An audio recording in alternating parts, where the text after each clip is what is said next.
Hello everyone, and welcome back for Katawa Shoujo, and I'm back again, except this time I got some snacks, and I don't know, I recommend you do the same, because this sort of game you just kind of want to sit back and, it's kind of text-based, so just want to sit back and read, or, yes, maybe any YouTube video, listen to it, but either way if I stop or ear munching or whatnot, that's the reason why.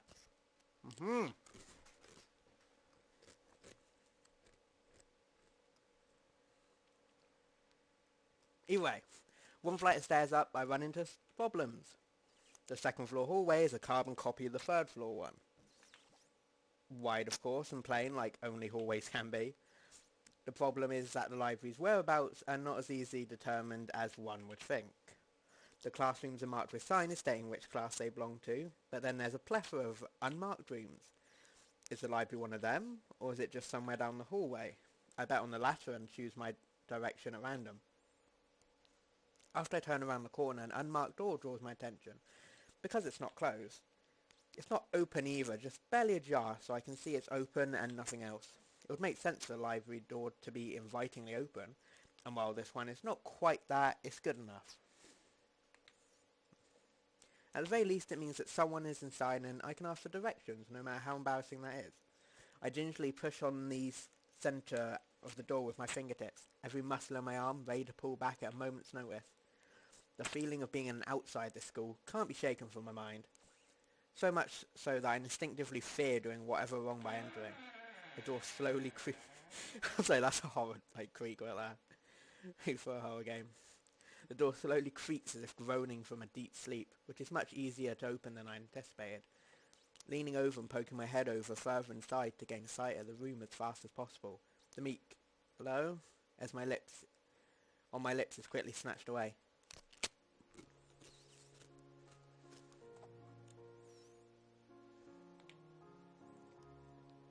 Gotta say, they are really good drawers. I did that.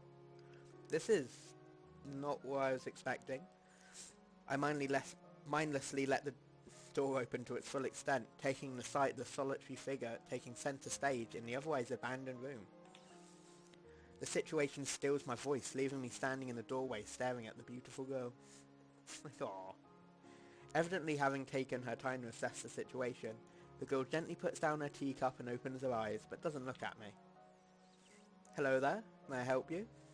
Staring directly in front of myself, the movements of her lips seem to break the silence rather than the words. However, it's a soft, measured voice that reminds me she's being separate from the room itself. Not only is she likely the tallest girl I've ever laid eyes on, but even among the foreigners I've met, she's strikingly distinct. Hi, sorry for intruding, I'm just kind of lost. She takes a moment to formulate a response before speaking.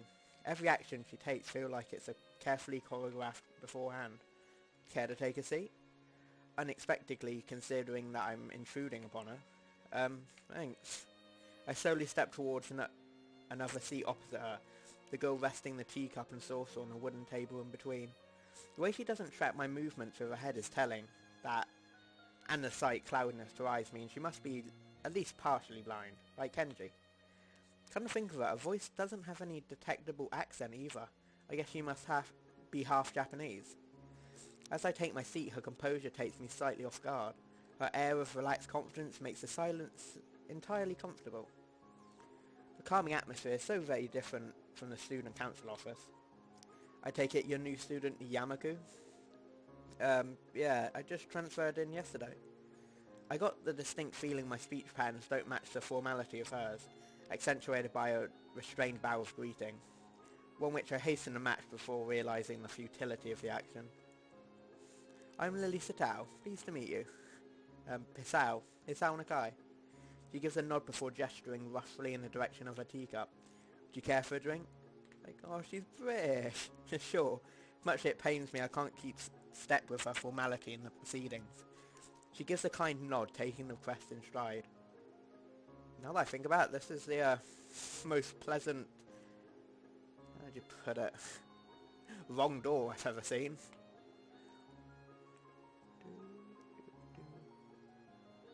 Without another word, she steps off the chair and prepares a second cup of tea from a collection of supplies laid out along a shelf. I think she's British. I mean, half Japanese colour. The other's gotta be British. Like, it's gotta be. A brush here, a brush there. Her left hand often slightly touching the side of whatever container she's pouring into. It seems to be a process she's followed dozens of times before. As I lean sideways to see around her back, she seems to use her long, dainty finger to measure the right amount of water in the cup. The only thing to see the different it's one thing to see the different disabilities the students in my class have, but it's quite another to see how everyone seems to adapt. Shizune and Misha have no problem working together to communicate to me, and Lily herself seems to have workarounds for problems I've never thought of. While I feel slightly guilty about her doing the work, she seems pleased to be following the correct process of the offer of preparing the tea. Yeah. I need to stop doing that. Her soft voice brings me out of the silent observance. Which room were you looking for? It's not often this classroom is visited after school. The school library. Shizuna and some classmates told me it was on this floor. She finishes pouring water in the teacup as she nods. A small metallic tapping comes from the teacup indicating it's being stirred. I'm aware, Miss Hakamichi, as are most students. To be with them must mean you're in class 3 now? That's right, in the science room with Mutoi. She gives a small giggle before setting down the teaspoon and slowly walking towards the table teacup and saucer in hand. He's quite a character. I imagine you'll come to like him. Most do. Is that the exact same picture, but with just me added in? Seems like it. As she sets down the tea, I gently take it and have a sip. I'm really more of a coffee person, but this seems like a rather bad moment to bring up. It's out. I like tea, so shut up. Shut it. Naughty. No, nevertheless, the smell's quite nice. I hardly think it would be hard to choke down. Thanks, Satao. It tastes really nice. She smiles quickly and waves her hand in front of her face. Lily, please. There's no need to be too formal. Apparently says the most formal person in the school. She says this in spite of her exceedingly well-read speech. Oh well. I guess I should try and ask her about herself, as it does seem as if she's catering to me. So which class are you from? I imagine it's one of the third-year classes. Correct, I'm in class 3 too, which is on the 3rd floor, same as yours. It's taught by Miyagi, and is specifically for both blind and partially blind students. I see. It's nice to kind of like group them together. I'm guessing that's how it's done, normally. I don't know. I see, sorry. I feel like slapping myself for the faux pas. Looking at her face though, she doesn't seem to be the least put off by it. My, there's no need to change the speed on my account. Sure, sorry, I guess I'm really showing my newness here. An environment like this would be a big change, so I can't fault you for it. While the same can't be said for everyone, many have come to terms with their conditions. A category which would include her, it seems. All too ready to jump ship from the particular topic, I segue into another. Do you come here to drink tea often? It's a really nice place. Think on it, this might be her version of the place behind my school that I like to have lunch at. It's way a lot nicer than a field behind the back of school. Just saying, bud. I come here fairly often during lunch times. My duties as class representative don't leave enough time for an official club, so a friend and I use this room for having tea. Class representative, huh? Compared to Shizune, her mannerism seems to be almost completely opposite. While Shizune's blunt and fiercely driven, Lily seems relaxed and calm, almost aloof. Kind of think it, she might be useful for a less biased view of the school's club. What kind of clubs are there to join? The most popular ones are the track and field club, which uses the field near the school during lunchtimes, the baseball club, and the book club in a room near the library.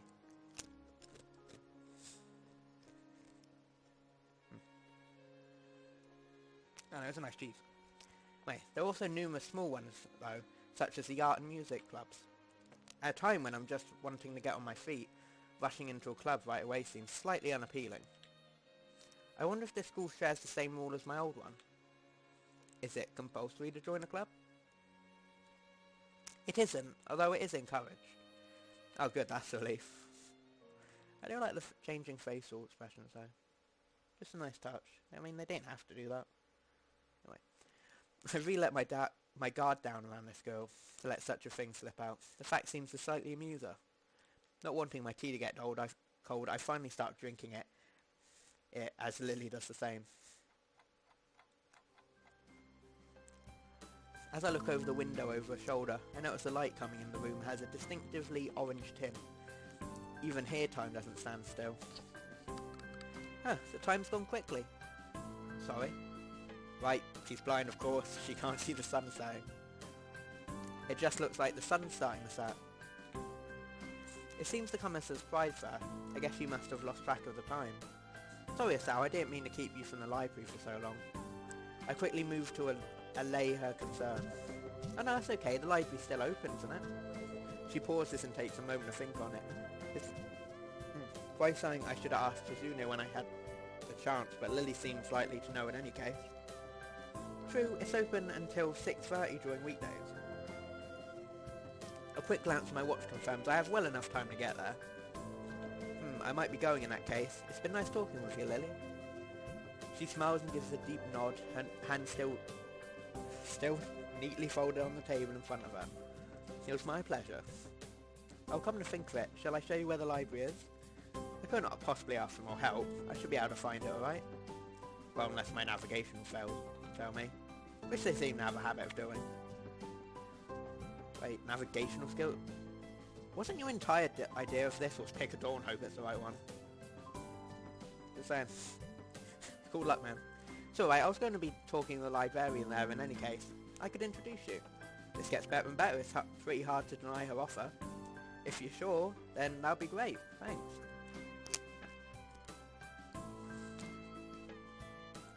As she stands up to follow me, she takes a hold of a straight, retractable cane that's been slipped in the handle of a bag on the floor.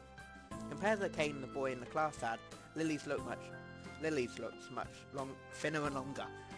His must be for support, whereas Lily's is for navigation. Together we leave the peaceful room and enter the empty hallway on the way to the library. Side by side, my pace carefully slowed to match hers. We slowly walk toward the hallway.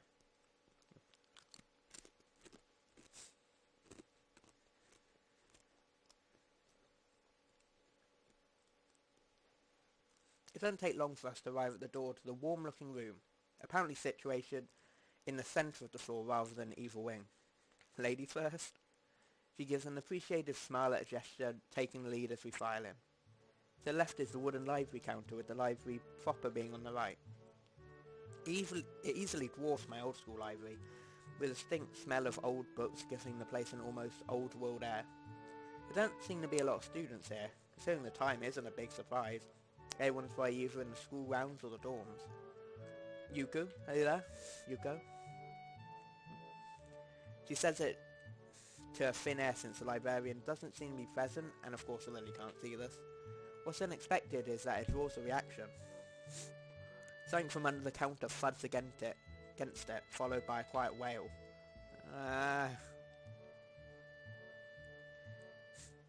The origin, apparently the librarian, quickly crawls out and bounces up to an extremely rigid attention. Hi Lily, how can I help you? Her voice is strained in a failing attempt to sound casual, and she's rubbing the back of her head. Good afternoon. What just happened now? I heard a strange sound. It's nothing, I just hit my head. See, I dropped an eraser under my desk while I was looking, and while I was looking for it, a pencil dropped, and when I was looking for both of them, you came and surprised me. You're right, I'm sorry, I couldn't know.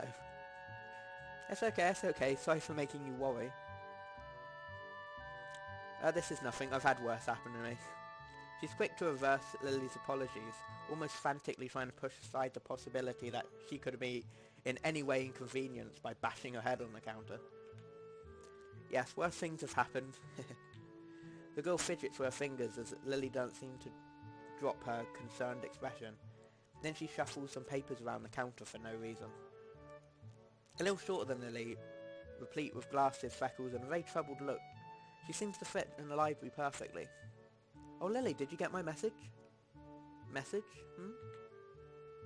Oh, the 2 important books have arrived. Right, they finally came. I can't believe it took so long, but Mr. Celebrations, partially for managing to change the topic, I'm sure. She notices me from the corner of her eye and freezes on the spot when she does. Oh no, I'm sorry, I've not noticed you before. Do you check out a book or return one? I'm sorry. The way she can so quickly shift between moods is a little unsettling. Yeah, it's a bit off. He's with me, I'm gonna go Yuko. This is Sal, a new student. Sal, this is Yuko, the school librarian. Pleased to meet you. It's Sal, right. Sal, pleased to meet you. Sal. For a second she visibly attempts to engrave the name on her mind so she won't forget. Yuko often arranges to import foreign books in Braille for me. Would you like to tell Sal a little something about the library? Lily's innocent suggestion is met with an expression of abject terror. Please, Lily, I can't. I don't know what would be interested. It's too much responsibility. How's any responsibility? Oh, I don't get it. The objection is so sincere, I don't doubt her for a second. That she would rather disembowel herself on the spot than tell me where the light novels are. But, so there are a lot of books in Braille here? I attempt to save the day by asking the first thing that pops in my head. It seems to work at least partially, as Yuko seems to not exactly relax, but at least look less tense. Well, I think about a third or fourth of Yamako's library is either in Braille or audio. Makes sense, given all the blind students that will be here. If it's only that, how come this library is so big in the first place? Well, we get a lot of new books regularly because the library is adequately endowed. That's probably why. They spend more on new books than on my salary, and I have to organise and shelve all of them. It's so troublesome and they weigh so much. I wish I could quit this job. A very awkward silence follows the revelation of too much information. I'll go check the owls then, if you don't mind. Probably best for all of us, as she doesn't keep talking to me. Very well. Meanwhile, Yuko and I will have those books if it's alright with you. My first impression was right. The library is surprisingly big. Ambling down the narrow aisles, I study the spines of the books in random order, occasionally sliding one out to read the blurb, taking it with me if it looks good. In a few moments I have a respectable stack of books in my arms. I guess I'll never be stuck for choice in here. The normality of the library sinks in. Sure, there are large print and Braille books scattered throughout, but it is what it is, a library.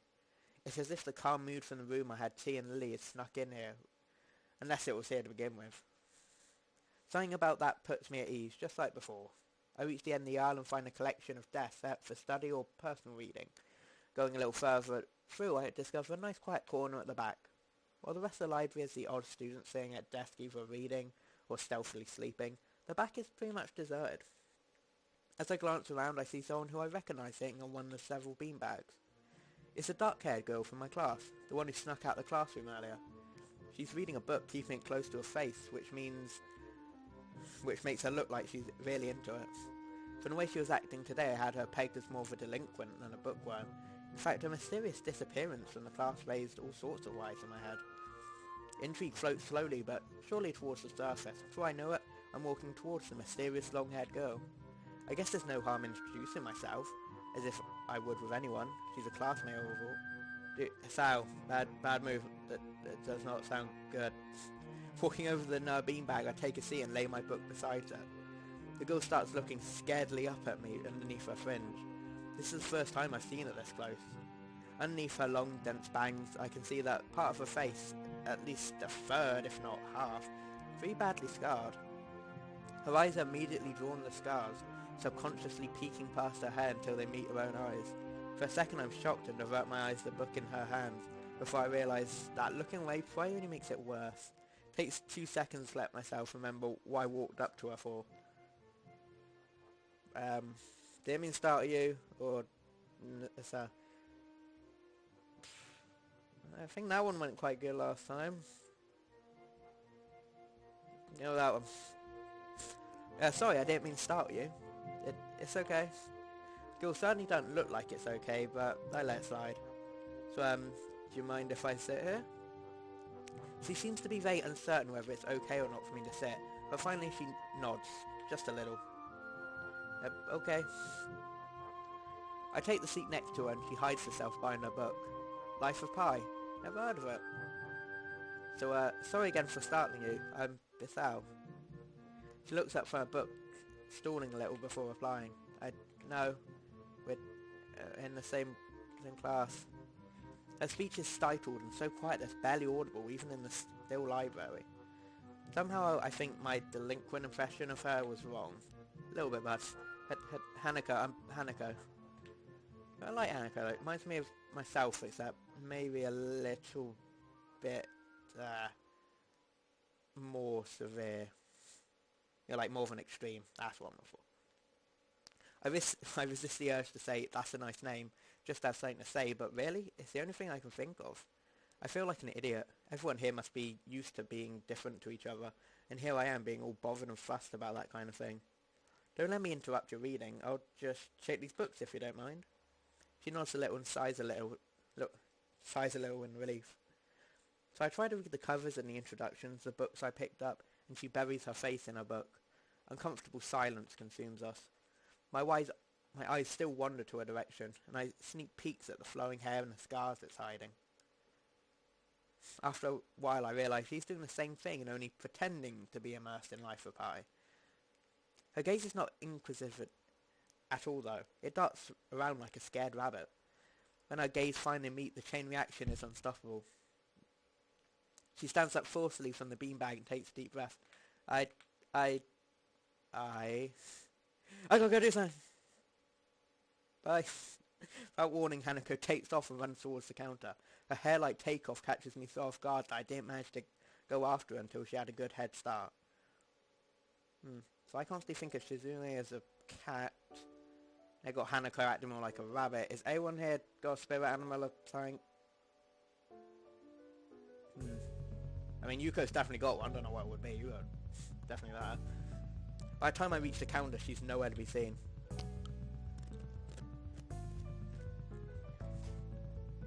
Lily and Yuko are happily chatting away.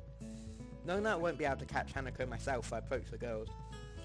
Hey, do you see notice a girl run past there?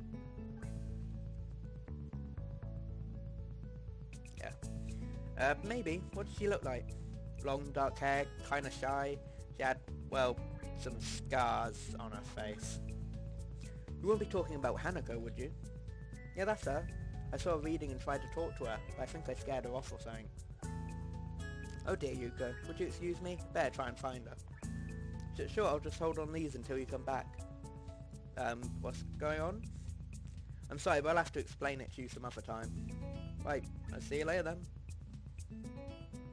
Lily hastily grabs her cane and hurries out of the library, leaving me alone with Yuko. I don't think I'll ever get the hang of this place. Did I do something wrong? What'd you do? Nothing, I was just looking for some books and then she got this fit and ran off. Most offending thing I can think of where I might have looked in her general direction a few times. Oh, she is a very timid girl. You'll have to be very careful around her. She can be very jumpy, I think, and she's not accustomed to talking with other people. Isn't that a bit strange? I wonder. Just how she is, I think. Yuko doesn't sound all that convincing. Then again, maybe it's just the norm around here. Everyone has their own problems or else they wouldn't be here. But how should I deal with these people? Forcing myself to act overly casually only makes me feel phony. Like I was supposed to be ignoring the elephant in the room. Yuko fidgets, looking around like she wants to say something like that, but resist it. I think it's an elephant only if you feel that way. Dude, again, are you saying these things? Maybe I should pay more attention. Either way, I guess you don't have a good sense of self-restraint. It makes me smile and she blushes heavily. But what, does that sound stupid? No, it sounded really wise. I guess you're right. It's more about me than anyone else. Neither of us have anything to add, so Yuko fills the silence by shuffling some papers around. People that have papers on their desk really like doing that.